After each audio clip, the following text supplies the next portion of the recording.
Olá, meu nome é João Gabriel e o nosso grupo ele vai apresentar um trabalho sobre a relação e a utilização entre autovalores, autovetores e algoritmo PCA da matéria álgebra linear. Os integrantes do grupo são o Alan Moraes Ferreira, o Eliezer Cardoso, eu, João Gabriel e o Vinícius da Silva Ribeiro. Durante todo o semestre, a gente estudou álgebra linear, porém, de que forma a gente pode usar ela na computação? Nós podemos usar ela de diversas formas, mas aqui nós vamos trabalhar com uma específica. O objetivo desse trabalho é entender o que é Principal Component Analysis, ou PCA, e o que é autovetores e autovalores, e mostrar como vamos usar os autovalores e autovetores para trabalhar com o PCA. Vamos começar então explicando o que é análise de componentes principais, ou PCA. O PCA ele serve para a gente reduzir a dimensionalidade do nosso dataset. E o que é essa dimensionalidade? É a quantidade de variáveis. Então, nós vamos diminuir a quantidade de variáveis, isso sem excluir nenhuma delas, mas sim agrupando elas, buscando ter a maior variabilidade. Então, o que é PCA?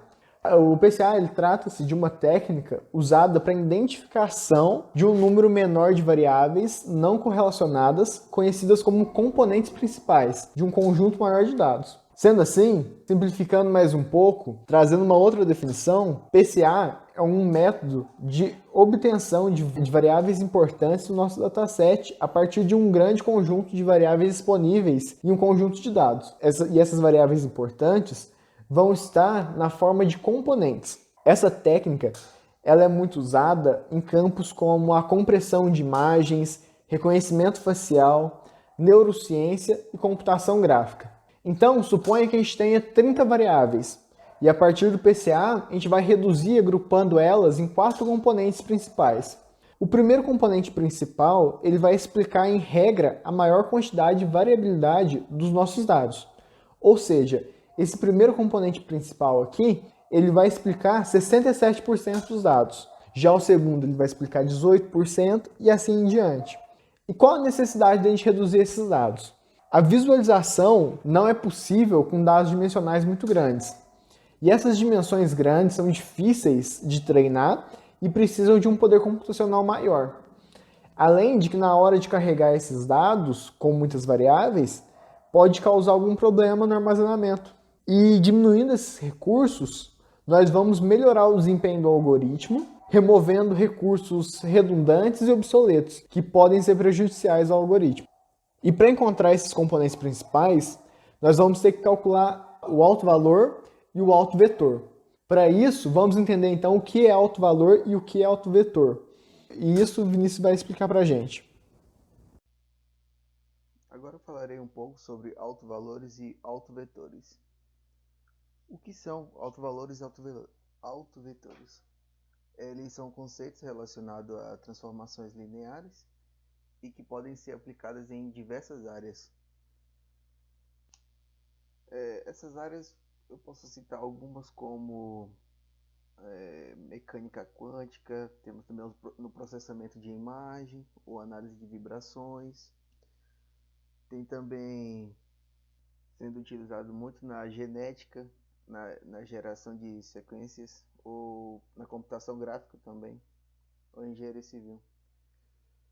Entre outros que eu poderia citar aqui, mas ficaria muito grande a lista. Sua fórmula é dada por TV igual a lambda vezes B, onde o lambda ele vai representar o alto valor, o lambda seria esse, ele vai representar o alto valor, e o V seria o autovetor. Como exemplo, eu trouxe essa transformação de R2 em R2. Aí coloquei 3xy, 6x mais 4y igual e 2x mais y. Se eu considerar um vetor qualquer onde v é igual a 3 e 2, eu vou pegar 6, esse 6 aqui e multiplicar por 3, 6 vezes 3, esse 4 por esse 2, 4 vezes 2. Aí depois da vírgula eu repito o processo 2 vezes 3 e 1 vezes 2. Como 1 vezes 2 é 2, eu só adicionei aqui o 2. Daí fazendo o cálculo, aqui 6 vezes 3, 18, mais 8, dá 26. E 2 vezes 3, 6, com mais 2, dá 8. No caso aqui, 26 vezes 8 eu poderia simplificar. Repare que se eu pegar esse 2 aqui e multiplicar, fazer o chuveirinho aqui, multiplicar esses dois, volta ao resultado original, 26 e 8. Com isso, esse 13,4 ele vai representar o alto vetor e o lambda, que vai ser esse 2 aqui que está fora, ele vai ser o alto valor. Falando um pouco como funciona a determinação dos altos valores, de novo trazendo a transformação de R2 em R2, temos uma matriz de 2 por 2. O que eu vou fazer? Eu vou pegar essa matriz e multiplicar pelo vetor. Se o vetor, se V é um vetor próprio, TV vai ser igual a lambda vezes V. Isso aqui eu tirei dessa matriz, dessa fórmula que eu mostrei aqui inicialmente. Daí eu apenas coloco na fórmula aqui, ó, peguei aqui a matriz vezes o vetor igual a o lambda vezes V. Passo isso daqui para esse outro lado e faço tudo isso ser igual a zero. Se eu colocar uma matriz de identidade aqui, não vai mudar em nada no resultado. Mas eu vou colocar aqui só para mostrar como a fórmula, como você vai desenvolvendo. Repare que houve um erro aqui, mas eu vou escrever aqui do lado. A única coisa que eu vou fazer aqui vai ser A vezes o vetor menos o lambda vezes matriz de identidade, tudo isso vezes o V. Deixa eu ver esse erro aqui. Eu meio que repeti o de cima. Mas enfim. Aí só substituindo aqui o que eu fiz aqui na fórmula, que tem que ser igual a zero.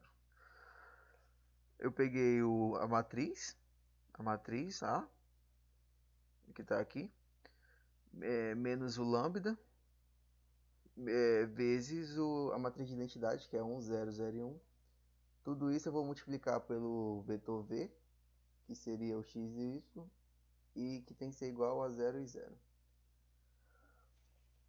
Após isso, devido à matriz de identidade, quando eu for multiplicar o lambda com a matriz A, ela ficará da seguinte maneira: A1 menos A1, 1 menos lambda e A2, 2 menos lambda. O zero, porque como tem zero aqui, multiplicar não vai dar em nada. Daí eu multiplico aqui pelo xy, né, que seria o V, igual a zero. Para você chegar nesse resultado zero, ou isso aqui, tem que dar zero, ou esse xy tem que dar zero. Como não seria interessante por xy igual a zero, a gente faz o cálculo para que esse aqui seja igual a zero. Por isso que a determinante de A menos lambda vezes matriz, matriz inversa equivale à equação característica, no caso da determinação dos altos valores. Agora vamos ver a relação de autovetores e autovalores no algoritmo PCA.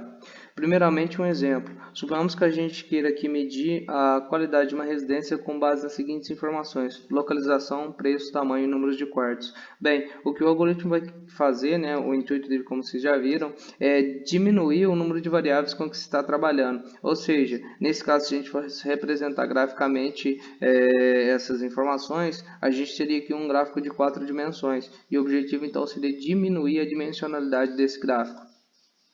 Inicialmente, vamos aqui ver com relação ao número de quartos e ao tamanho da residência. A gente pode notar que são dois fatores diretamente proporcionais, ou seja, quanto maior a residência, maior o número de quartos. E aqui, então, o algoritmo vai tentar reduzir isso aqui numa única dimensão. Então, o que seria essa única dimensão? Nesse caso aqui, seria uma única reta que conseguisse representar, sem muita perca de informações, a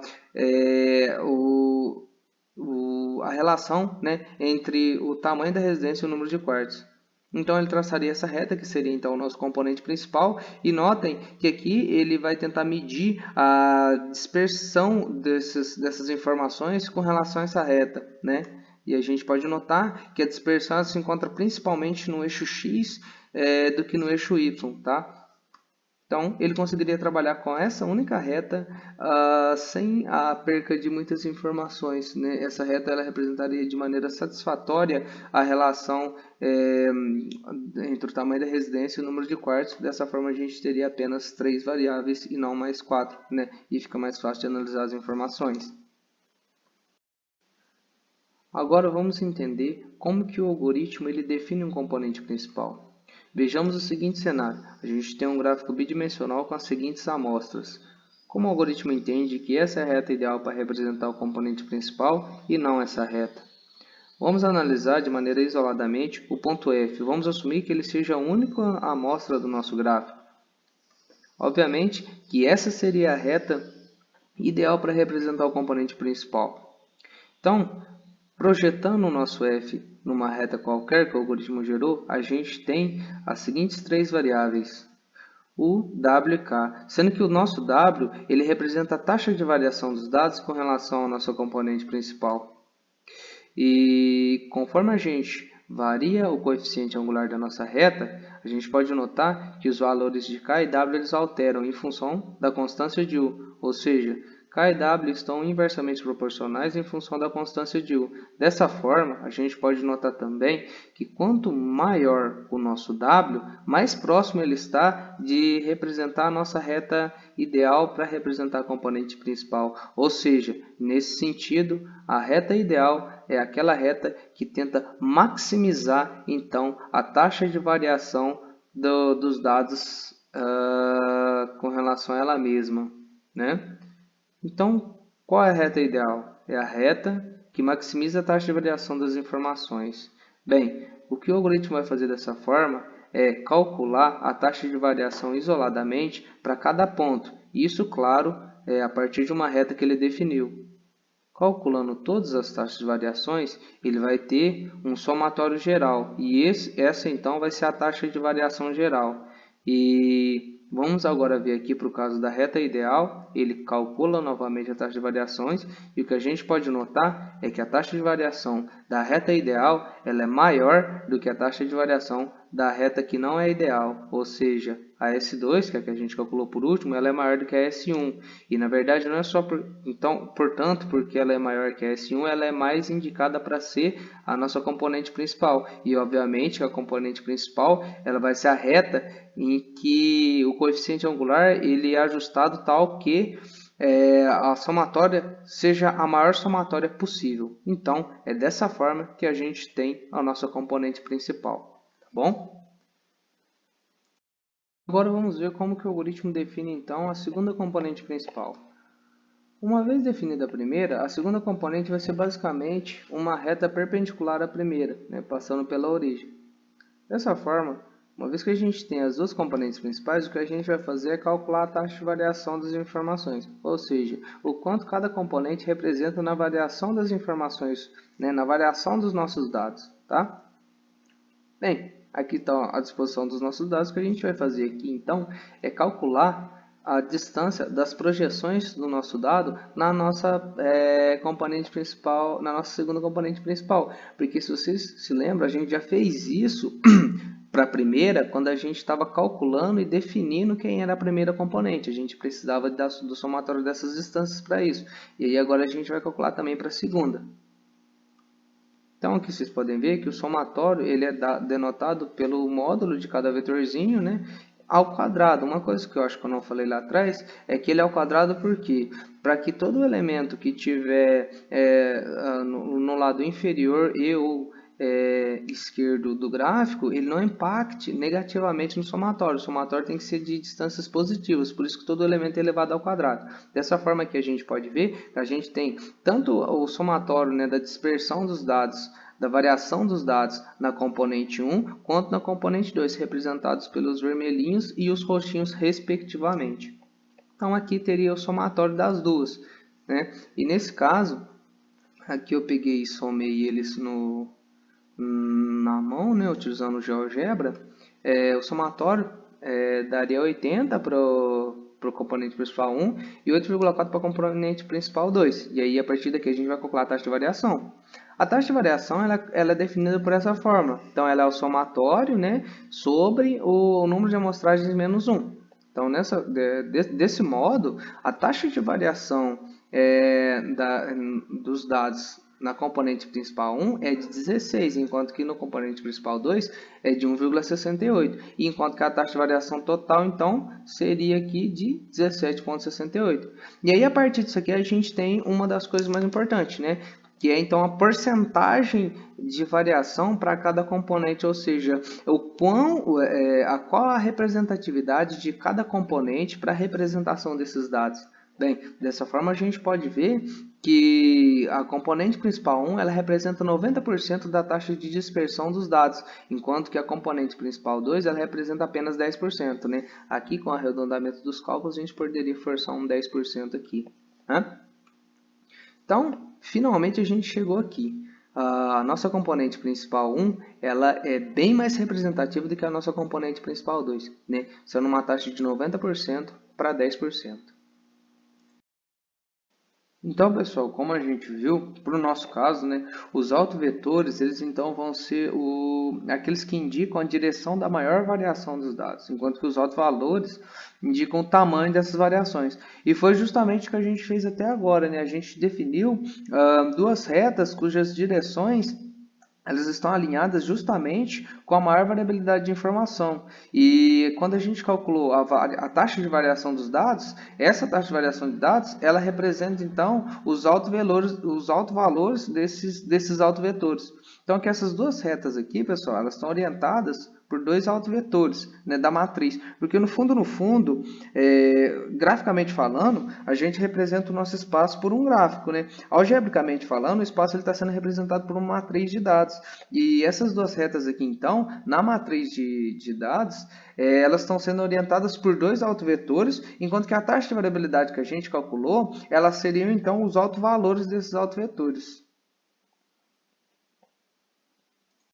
Concluindo, vimos a relação e a utilização entre autovalores e autovetores e algoritmo PCA, onde o algoritmo PCA serve para reduzir a dimensionalidade do dataset.